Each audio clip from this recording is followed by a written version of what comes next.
पितृपक्ष में भूल कर भी न करें ये काम, वरना रातों रात घर में कंगाली आ जाएगी। और दोस्तों, पूरी जानकारी के लिए वीडियो को अंत तक ज़रूर देखिएगा। चलिए शुरू करते हैं। और दोस्तों, इससे पहले कि आप भूल जाएं, वीडियो को एक लाइक कर दें और चैनल को सब्सक्राइब भी कर लें और कमेंट बॉक्स में सच्ची श्रद्धा से हर हर महादेव, जय श्री राम ज़रूर लिख दें। पितृपक्ष को श्राद्ध पक्ष के नाम से भी जाना जाता है। भाद्रपद पूर्णिमा से पितृपक्ष शुरू हो जाता है, जो 16 दिनों तक अश्वनी अमावस्या के दिन तक चलता है। इस साल पितृपक्ष की शुरुआत 29 सितंबर शुक्रवार से होने जा रही है और इसका समापन 14 अक्टूबर को होगा। पितृपक्ष की अवधि में पूर्वजनों के निमित्त पिंडदान, तर्पण और श्राद्ध कर्म किए जाते हैं। धार्मिक मान्यता है कि ऐसा करने से पितरों की आत्माओं को शांति मिलती है, जिससे कि वह प्रसन्न होते हैं। कहा जाता है कि पितरों के प्रसन्न होने से वंशजों का भी कल्याण होता है। पितृपक्ष को लेकर मान्यता है कि इस दौरान पितृ कौवे के रूप में धरती पर पधारते हैं। इस दौरान कुछ काम करने की मनाही होती है। तो चलिए जानते हैं पितृपक्ष में क्या नहीं करना चाहिए और क्या करना चाहिए और क्या दान करना चाहिए। दोस्तों, पूरी जानकारी के लिए वीडियो को अंत तक ज़रूर देखिएगा। नंबर 1, भूमि भवन ना खरीदें। पितृपक्ष में भूमि भवन कदापि ना खरीदें। यदि आप पितृपक्ष में भूमि भवन खरीदते हैं तो उसमें भूत प्रेत का वास होता है। पितृपक्ष में जो भी नई वस्तुएं आप खरीदते हैं उससे आप सुख की प्राप्ति नहीं कर सकते हैं। इसीलिए पितृपक्ष में नई वस्तुएं बिल्कुल भी ना खरीदें। नंबर 2, बाल और नाखून बिल्कुल ना काटें। पितृपक्ष में श्राद्ध कर्म करने वाले व्यक्ति को पूरे 15 दिनों तक बाल और नाखून नहीं काटने चाहिए। साथ ही इस दौरान ब्रह्मचर्य का भी पालन करना चाहिए। नंबर 3, नया वस्त्र बिल्कुल ना खरीदें। पितृपक्ष के दौरान नए वस्त्र कदापि ना खरीदें, क्योंकि इस दौरान पितरों को नया वस्त्र दान किया जाता है, जिससे पितृपक्ष प्रसन्न होते हैं। अगर आप पितृपक्ष में नया वस्त्र खरीदते हैं तो इसका अशुभ प्रभाव पड़ता है आपके जीवन पर। नंबर 4, पितृपक्ष के दौरान लोहे का सामान भी नहीं खरीदना चाहिए। इससे घर में सकारात्मक ऊर्जा की कमी आएगी और नकारात्मक ऊर्जा बढ़ेगी। नंबर 5, प्याज लहसुन ना खाएं। पितृपक्ष के दौरान पिंडदान, तर्पण या फिर श्राद्ध कर्म करें। इसके अलावा अगर संभव हो तो इस दौरान लहसुन और प्याज का सेवन बिल्कुल भी ना करें। नंबर 6, मांस ना खाएं। पितृपक्ष के दौरान मांसाहारी भोजन भूलकर भी नहीं करना चाहिए। माना जाता है कि ऐसा करने से पूर्वज नाराज होते हैं। नंबर 7, कई चीज़ें शाकाहारी ऐसी भी हैं जिनको पितृपक्ष के दौरान खाने की मनाही होती है। माना जाता है कि पितृपक्ष के दौरान खीरा और जीरा और सरसों के साग का सेवन बिल्कुल नहीं करना चाहिए। नंबर 8, पशु पक्षियों की सेवा करें। मान्यता है कि इस दौरान पशु पक्षियों की सेवा करनी चाहिए, उन्हें सताना नहीं चाहिए, क्योंकि ऐसा करने से पूर्वज खुश होते हैं और पशु पक्षियों को सताने से पितृ नाराज होते हैं। ऐसे में पितृपक्ष के दौरान पशु पक्षियों की सेवा करनी चाहिए। नंबर 9, कोई भी मांगलिक कार्य का आयोजन बिल्कुल नहीं करना चाहिए। पितृपक्ष पूर्वजों के लिए समर्पित होता है, इसीलिए इस दौरान किसी भी तरह का मांगलिक कार्य नहीं करना चाहिए। पितृपक्ष के दौरान शादी, मुंडन, सगाई और गृह प्रवेश जैसे मांगलिक कार्य बिल्कुल नहीं करने चाहिए। नंबर 10, किसी भी पक्षी को ना तो सताएं। कहा जाता है कि पितृपक्ष के दौरान हमारे पूर्वज पक्षियों के रूप में इस धरती पर आते हैं, इसीलिए इन दिनों गलती से भी किसी भी पक्षी को नहीं सताना चाहिए। ऐसा करने से हमारे पूर्वज नाराज हो जाते हैं। नंबर 11, तामसिक चीज़ों से दूर रहें। पितृपक्ष के दौरान तामसिक चीज़ों का इस्तेमाल बिल्कुल नहीं करना चाहिए। इस दौरान घर में सात्विकता का माहौल बनाए रखना चाहिए। संभव हो तो इन दिनों लहसुन और प्याज का भी सेवन नहीं करना चाहिए।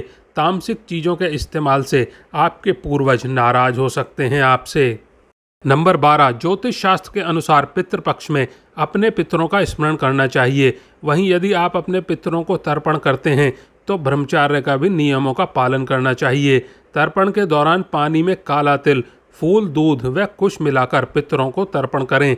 मान्यता है कि कुश का उपयोग करने से पितृ जल्दी ही तृप्त हो जाते हैं और अपने वंशजों को खूब सारा आशीर्वाद देते हैं। नंबर 13, धार्मिक मान्यताओं के अनुसार पितृपक्ष के दिनों में पितरों के लिए अलग से भोजन निकालकर जरूर रखना चाहिए। बाद में वह भोजन गाय, कौवा या कुत्ता आदि को खिला दें। ऐसी मान्यता है कि इन जानवरों और पक्षियों के माध्यम से यह भोजन पितरों तक पहुंचता है। पितृपक्ष के दिनों में लहसुन, प्याज, मांस और मदिरा आदि का सेवन बिल्कुल नहीं करना चाहिए। इससे पितृ नाराज हो सकते हैं आपके। और साथ ही साथ पितृपक्ष के दौरान अपने घर के बुजुर्गों और माता पिता का अपमान नहीं करना चाहिए। इससे पितृ नाराज हो जाते हैं, जिसके कारण पितृदोष भी लग सकता है आपको। तो चलिए दोस्तों, अब जानते हैं कि श्राद्ध पक्ष के दौरान किन चीज़ों का दान करने से पूर्वजों की कृपा तो मिलती ही है, साथ ही साथ घर में सुख, समृद्धि और शांति आती है। मान्यता है कि पितृपक्ष में इन वस्तुओं का दान करने से महापुण्य की प्राप्ति होती है। बताई गई चीज़ों में से कोई भी एक चीज़ अपनी सामर्थ्य के अनुसार आप दान कर सकते हैं। नंबर 1, शास्त्रों के अनुसार पितृपक्ष में जिस दिन भी आप अपने पितरों के नाम पर श्राद्ध कर रहे हैं, उस दिन भोजन करने वाले ब्राह्मणों को चांदी की कोई वस्तु दान करना उत्तम माना जाता है। इस दिन ना दे पाएं तो आप सर्वपितृ अमावस्या को चांदी की कोई भी वस्तु किसी ब्राह्मण को दान दे सकते हैं। चांदी का संबंध चंद्र ग्रह से होता है, इसीलिए चांदी दान करने से चंद्र ग्रह की कृपा भी आप पर बनी रहती है। नंबर 2, पितृपक्ष में काले तिल का दान जरूर करना चाहिए। हिंदू धर्म ग्रंथों के अनुसार यदि परिजन श्राद्ध में ब्राह्मण या गरीब को भोजन कराने में असमर्थ हो तो उन्हें पूर्वजों का ध्यान करते हुए एक मुट्ठी काला तिल दान करना चाहिए। इससे पितृ प्रसन्न होते हैं और आशीर्वाद देते हैं आपको, जिससे जीवन में सुख समृद्धि का वास रहता है। पितृपक्ष में गुड़ के दान का भी विशेष महत्व है। कहा जाता है कि गुड़ के दान से धन आगमन के मार्ग खुल जाते हैं और सूर्य की कृपा भी बनी रहती है आपके ऊपर। नंबर 3, पितृपक्ष में अन्न का दान महादान माना जाता है। ऐसा कहते हैं इससे पितरों को तृप्ति मिलती है। पितृपक्ष में अगर आप अन्नदान करना चाहते हैं तो हमेशा गेहूं और चावल का दान करें। अगर यह दान किसी संकल्प के साथ में किया जाता है तो मनोवांछित फल की प्राप्ति होती है। नंबर 4, जूते चप्पल का दान करने से आने वाली समस्याओं से बचा जा सकता है और कुंडली के दोषों का भी निवारण हो जाता है। इसीलिए पितृपक्ष में जूते चप्पल का दान करना चाहिए। ऐसा करने से घर में खुशहाली आती है और सुख शांति बनी रहती है। लेकिन ध्यान रहे कि जूते या चप्पल नए होने चाहिए, पुराने जूते चप्पल दान नहीं करने चाहिए। नंबर 5, हमारे धर्म ग्रंथों में गाय को माता माना गया है। गाय के पूजन से स्वयं ही समस्त बाधाओं का अंत हो जाता है। पितृपक्ष में गाय के घी का दान करना भी लाभदायक माना गया है। इसको दान करने से पितृ खुश हो जाते हैं और घर में सुख समृद्धि बनी रहती है। धार्मिक मान्यताओं के अनुसार पितृपक्ष में सभी प्रकार के मांगलिक व शुभ कार्य वर्जित होते हैं। शास्त्रों में देवी देवताओं की पूजा के साथ पूर्वजों की पूजा वर्जित है। ऐसे में अब सवाल ये उठता है कि पितृपक्ष में देवी देवताओं की पूजा करनी चाहिए या नहीं करनी चाहिए। तो आइए जानते हैं इसके बारे में भी। दोस्तों, पितृपक्ष में प्रतिदिन की तरह ही पूजा करनी चाहिए, क्योंकि पितृदेव हमारे लिए ज़रूरी पूजनीय हैं, लेकिन हमारे ईश्वर या परमात्मा से उच्च नहीं हैं। इसीलिए पितृपक्ष के दौरान नियमित देवी देवता की पूजा करनी चाहिए।